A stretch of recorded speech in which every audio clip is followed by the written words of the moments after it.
Welcome to this Render Inventor 2018 course, where we will learn how to create details, which are the 2D sheets with technical information to be sent to manufacturing.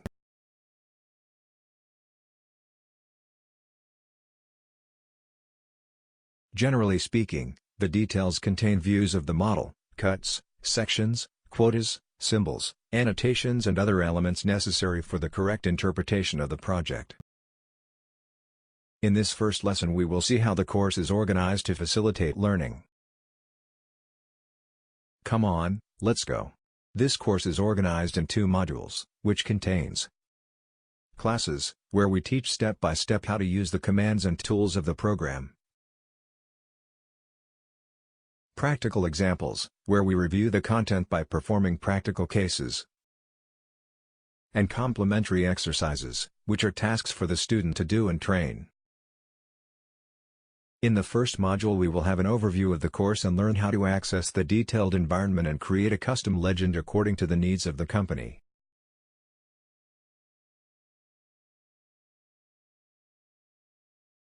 We will learn how to make the sheet configuration by choosing existing formats or creating new sheet sizes.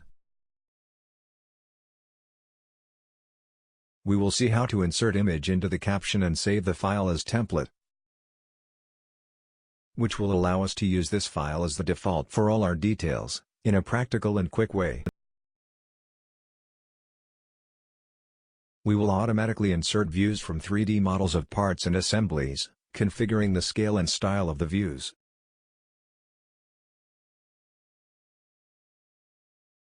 We will learn how to insert the quotas or dimensions, which are fundamental to the correct manufacture of the product. We will see how to add important symbols, indicating surface finish, geometric tolerances, among others.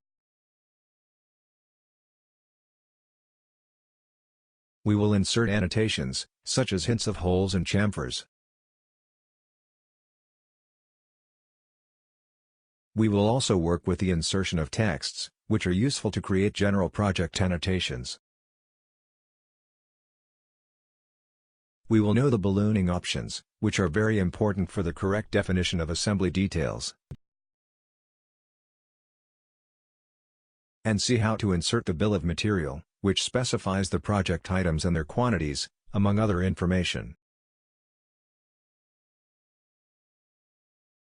In the second module, we will train the development of details, performing a practical example, where we will detail a flange, inserting its views, quotas and other information necessary for manufacturing. We also propose 2 complementary exercises, for the student to do and improve himself even more in the use of the program, detailing a support and the assembly of a key. Upon completion of this course the student will be able to use Inventor 2018 to create complete details of their projects, being able to ship to manufacturing and produce correctly. We wish you an excellent learning. Render Who Knows, teaches.